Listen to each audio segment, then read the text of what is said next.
So our knowledge check or quiz on Monday is going to be about graphing lines. We did introduce this last class, and I know some of you already remember this. You might have taken a 46 or just remember it from algebra in high school. But for those that don't, I'm going to break it down a little slower than I did in class and also sort of describe what the heck this graph actually means, because I realized that I just sort of said, here's the graph of the line without like, what does it represent? So I'm going to bring an example equation. So here's a linear equation in two variables is how we refer to this. We say things are linear if there's just a coefficient and then possibly an extra term that's just a constant. And then it's two variables because there's an x and a y. So a typical linear equation in one variable would look something like this.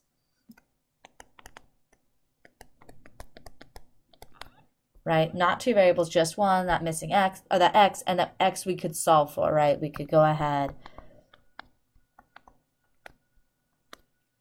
subtract 4 from both sides because a plus 4 and a minus 4 will cancel, giving us 3 is equal to 3x.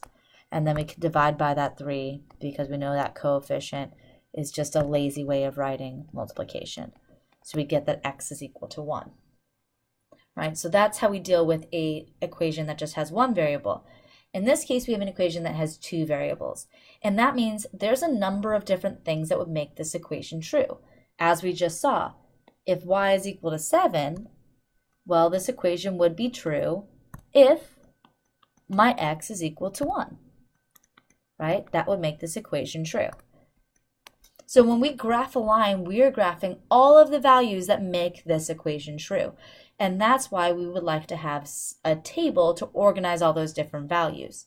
So that was what we were doing in class last time, is going ahead and saying, okay, well, we know in order for the equation to be true, we've got to replace both the x and the y. And then it really doesn't matter which one we replace. In that last example, it was sort of set up so I just had a y is equal to 7, and then I figured out what x had to be in order to make that equation true. But you want to be clever here, and that's what we were introducing on Thursday, was this idea of choosing intelligently when we are filling in this table. Now, because of the way this equation is set up, it was very silly to have a y and have to solve all this work for an x. If I plugged in an x, well, I would just be able to evaluate because it already has y equals. So it would make more sense to plug in values of x, like say 2. So now we have y is equal to 3 times 2 plus 4, and that's just equal to 6 plus 4, which is 10. We could do another one. Let's try out 3. Y is equal to 3 times 3 plus 4, which is 9 plus 4, which is 13. And this is what I was introducing, the idea of these patterns, because we can do this plugging in and figuring out values that make the equation true, but it seems sometimes inefficient and annoying, at least to me. So if we can recognize that there are some patterns happening here, like all I'm doing each time appears to be adding 3 for every time I add 1 over here on the x side, and I can confirm this by making more points, well, I could save myself time and I would be able to build this table a lot more efficiently by just adding 3 and adding 1 on the two sides. And again, this comes down to the idea when we talked like back in like grade school, remember they used to say like we need 4 groups of 3? Same idea here. This is 3 times 4, it's 4 groups of 3. We're adding 3 4 different times, right? So multiplication is the way to represent adding a same number again and again and again, right? 3 plus 3 plus 3 plus 3 is the same thing as 4 times 3, because we can pull the 3 out in front and leave a 1 plus 1 plus 1. You get the idea. This is something you learned back as a kid, unless someone just made you memorize some times tables without playing around with what the heck multiplication actually meant. So anyways, we've got a beautiful table. So we have our, remember, I'm all about these different representations. So we can go from an equation to a table, and we can go from that table to a graph. And why the graph is so important is that the table is just the values we've found.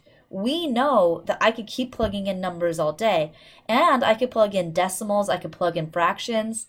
I'm just being lazy and not doing that, right? There's no reason I can't plug in 0.1. Y is equal to 3 times 0.1 plus 4, which is 0.3 plus 4, which is 4.3, right? There's all of these possibilities, and I can't possibly list them all out. In fact, there's an infinite number of possibilities, and I can't list them all out. That's why we are in need of a graph, because a graph with its straight line will get all of those different possibilities. So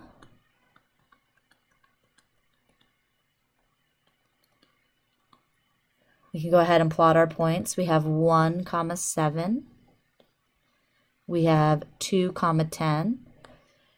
I did not make my graph high enough to put 3, 13 on it. So what I might want to do is maybe move my table so that I can include some more values on the other side, right? My x and my y. Instead of adding 3, I'm going to subtract 3. Instead of adding 1, I'm going to subtract 1. Or I could just plug in another value. Y is equal to 3 times 0 plus 4 to get that 0, 4. And at some point, I'm going to recognize this pattern. You know, y is equal to 3 times a negative 1 plus 4. Okay, so it looks like negative 1 is going to be at 1. And we see this beautiful straight line. And that's what we should always get when we have a linear equation, something that looks like this, something that has that y equals mx plus b format. And this line is going to touch all of those things, including those weird decimals, those weird fractions. The arrows let me know that I can keep plugging in forever and ever that way, plugging in forever and ever that way. So that's what the graph of a line is all about. Like we talked about in class, we could even get back into the stuff we talked about before with functions. Most every linear function or linear thing is a function. The one exception is when we have that crazy vertical line. That's the only time it's not a function, but every other one is going to be a function. We could get into domain and range, though they're kind of silly. For most of our linear functions, anything with a slope that's not 0 or undefined, these are just going to be every possible number, because I can plug anything in I want, like we said, and I can also get out any value based on these little arrows to either side. So we can kind of review the stuff we saw before, but in class and that knowledge check, I'm just going to make sure that you can graph a line. So that's all about plugging in, getting some values that make the equation true, and don't forget, like I said, I'm a big stickler for the arrows. Let me know this thing goes on forever and ever. Make sure it's a straight line. One mistake students will make is they'll just have a tiny math error. And if you have a tiny math error, what's going to happen is when you go to graph your points, you're going to see something like this. Terrible, but whatever. You're going to have like a 1, a 2, and then you get like a 3. And so at no point should you ever graph a line that looks like that or anything. This means there's probably a line here. Either this is the line, this is the line, or this is the line, and one of those values is wrong. So the easiest thing to do is to plug in and get one more value and then go, oh, I know this one must be the error because that looks like it's the right line. And we also talked about a couple of ways to check your work in class. Just generally, we know that this y equals mx plus b format gives us the slope and our intercept, our y-intercept. We'll be careful about that. And so our slope, remember, a slope of m is equal to 1 looks like that. A slope of m is equal to negative 1 looks like this. It's always going down. And then the steeper the slope, the steeper the line. So an m of 2 is going to be twice as steep as our m of 1 versus an m of 1/2. Still going to be positive, but it's not going to be nearly as steep. So using that sort of knowledge about the slope lets you check your work to make sure you haven't done anything silly. All right, so that's it. That's all you need to know. You should be fine. I'll put up a WebAssign homework assignment if you want to get a little bit of prep work in before class in terms of graphing lines, but that's all there is to it.